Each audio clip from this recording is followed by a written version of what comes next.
ماذا بينك وبين الله يا عامر؟ هذا عامر حاج من ليبيا، سبحان الله، قرر أن يحج هذه السنة، ولكن شاء الله عز وجل أن يصل إلى المطار وأن يتأخر في بعض الإجراءات في المطار، حتى دخل كل الركاب كل الحجاج دخلوا إلى الطائرة وأغلق باب الطائرة، فحاولوا مع الطيار أن يفتح باب الطائرة لأنه أنهى إجراءات السفر، لكن الطيار رفض تماما، وما إن أقلعت الطائرة حتى جعل يعني راعي الجوازات يقول للحاج الليبي لعله خير، فقال هذا الليبي بإذن الله سأحج، لن أرجع من المطار هذا اليوم. فما قامت الطائرة حتى أعلن عن خلل وعطل فني في الطائرة ولا بد أن تعود إلى المطار، فعادت إلى المطار.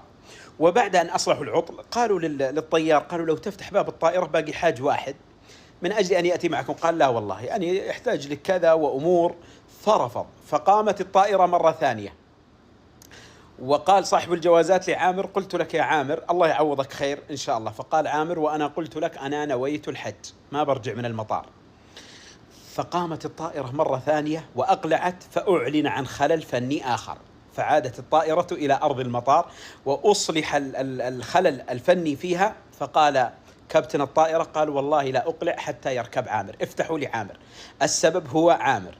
ففتح باب الطائرة لعامر وركب الطائرة، وهو الآن في مكة المكرمة لأداء مناسك الحج. فتعالوا معنا لنشاهد عامر ليحكي لنا القصة بنفسه، ثم أعود إليكم لأعلق عليها. السلام عليكم، أنا الحاج عامر المهدي منصور، حجاج عن منطقة جنوبية، وقالوا لنا موعد الطائرة الساعة 12. توكلت للمطار زي الحجاج، وقال النية ماشي بيت الله إن شاء الله. أول ما جيت المطار ولا الوفود الحجاج تجي المطار ويستقبلوا فيهم استقبال تبارك الله، اللهم صل على النبي. خلاص جيت في الأخير في المطار محسوب آخر مجموعة، وجيت خذيت زواجي، قال لي عندك مشكلة أمنية في الزواج لكن بسيطة تنحلها لك. الحجاج داخلين كملوا لهم مجرياتهم وركبوا في الطائرة. الكابتن قال بنطلع ما بنستنى، خلاص سكر باب الطائرة وطلع. جاني بتاع المدير الامن المطار قال لي لو الله غارب ان شاء الله ما يقسمت لي، قلت ان شاء الله الطائره ما تطير توجي في ماشي بيت الله ناوي النيه. خلاص ردوا قال الطائره عطل، كلموا الكابتن افتح السلوم بتاع الطائره خلي السلوم يجي يرفع الحاج اللي قاعد، قال ماني فاتح الطائره محركها والع.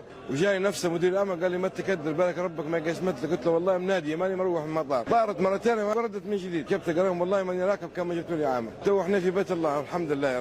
قيل في معنى اسم الله تعالى القهار بأنه يقهر الأسباب لأجلك. إذا أراد الله لك شيئا وكتب لك شيئا وأنت متوكل عليه، والله إنه يقهر الأسباب كلها لأجلك.